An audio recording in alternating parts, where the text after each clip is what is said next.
មួយសប្តាហ៍មានថ្ងៃសម្រាកតែមួយថ្ងៃទេបងប្អូនកុំនៅផ្ទះឲ្យ stress ជាងនេះអី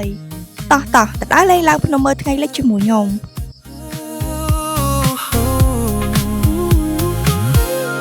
ថ្ងៃមុនគ្រាន់តែជាមិត្តគាត់តែមើលរូបភាពប៉ុណ្ណឹងក៏បងប្អូនអាចទាយដឹងបានដែរថានៅកន្លែងណាគឺនៅភ្នំក្រោមយើងនឹងឯងណាមិនល្បីភ្នំក្រោមខេត្តសៀមរាបនិយាយពីថាមើលថ្ងៃលិចស្អាតអើយស្អាតជាពិសេសថ្ងៃអាទិត្យអញ្ចឹងទៀតនិយាយពីថាបងប្អូនអ៊ំពូមីងយើងមកលេងច្រើនកកខ្លាំងមែនតើភាគច្រើនពួកគាត់មកញ៉ាំអីជួបជុំគ្រួសារនៅនឹងហើយជួនអ្នកខ្លះទៀតហ្នឹងគាត់នាំសង្សារដៃគូមកមើលថ្ងៃលិចអីអញ្ចឹងណាឈប់ហើយអ្នកមើលវីដេអូហ្នឹងមានសង្សារជូនមកមើលថ្ងៃលិចនៅនិយាយលេងទេចាកុំខ្វល់ទោះអត់អ្នកជូនយើងទៅក៏ដោយយើងត្រូវតែជូនខ្លួនឯងទៅញ៉ាំនេះញ៉ាំនោះមើលថ្ងៃលិចឡើងភ្នំលើករិស័យសេរីសួស្ដីអញ្ចឹងណាបងប្អូន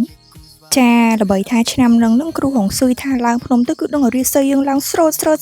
ខ្ពស់ដូចភ្នំអញ្ចឹងហ្មងអញ្ចឹងនឹងខ្ញុំអត់បង្អង់យូរទេថ្ងៃអាទិត្យនឹងគឺថាឡើងភ្នំលើករិស័យយកសេរីសួស្ដីឲ្យបើកប្រាក់ខែសោះលុយច្រើនអញ្ចឹងណាបងប្អូន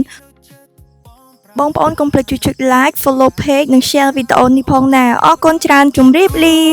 គ្នាកាន់ដៃអូនឆ្លងកាត់លើវិថីជីវិតមួយនេះអូនគឺជាលោកពិសេសដែលបេះដូងបងប៉ងប្រាថ្នាថ្ងៃដែលពួកយើងរងចាំគឺថ្ងៃយើងរៀបការសែនរីករាយ